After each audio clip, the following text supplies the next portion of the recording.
अस्सलाम वालेकुम दोस्तों, तुसी वेखदे पे हो पाक पत्रकार ते मैं तुहाडा दोस्त है फराज। दोस्तों सब तो पहली रिक्वेस्ट है चैनल ਨੂੰ ਸਬਸਕ੍ਰਾਈਬ ਕਰ ਲਓ। ਫੇਸਬੁੱਕ ਵਾਲੇ ਭਰਾ ਵੀਰ ਬਹੁਤ ਅੱਛੇ ਪੇਜ ਨੂੰ ਫਾਲੋ ਕਰ ਲਓ। ਕਿਸੇ ਭਰਾ ਵੀਰ ਨੂੰ ਬਰੀਡ ਐਵਰ ਜਾਨਵਰ ਚਾਹੀਦਾ ਹੋਵੇ ਬਾਇਤਮਾਦ और भरोसे ਨਾਲ परचेज कर सकता है। लोकेशन अड्डा बुंगा हयात तहसीलो जिला पाक पतन शरीफ। मोबाइल नंबर है साडा 038754 व्हाट्सएप नंबर भी यही है जी ते लोकल नंबर भी यही है। माशाल्लाह जोड़ा ते मुल बड़ा थोड़ा जोड़ा लगाया सी अल्हम्दुलिल्लाह। अयूब भाई तहसील दीपालपुर जिला उकाड़ा वो आए साडे कोल माशाल्लाह बहुत अच्छे भरा भी रहे इखलाक वाले उन्हें साडे कोल परचेज कर लिए। गड्डी नंबर एक एक चीज करो क्लियर ते अल्लाह दे नाल लैके दोवें करो लो ले चलो जी। अल्लाह ताला मालका दे नसीब करे।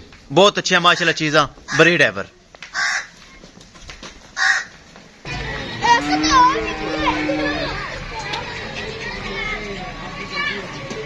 किसे भरावीर नूं मजीद जानवर अच्छी नस्ल दा चाहिदा होवे टॉप क्लास ब्रीड एवर जानवर पाक पतन काउस से मौजूद होंदा है।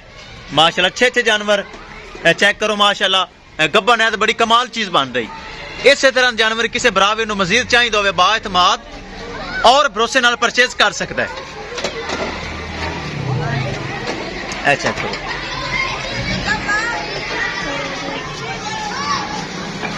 गड्डी नंबर एक एक चीज करिए क्लियर ते करिए लोडिंग।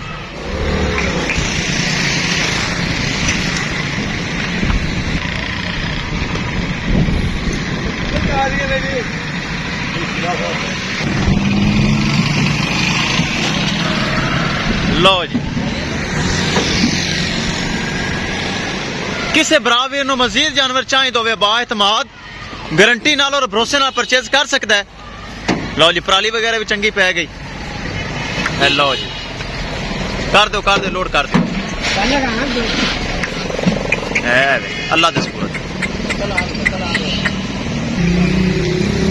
लो जी साठ ते पराली और साठ से इंशाल्लाह दोस्तों मिलांगे एक नई वीडियो दे नाल। अपने फराज दोस्त दे इजाजत अल्लाह निगहबान।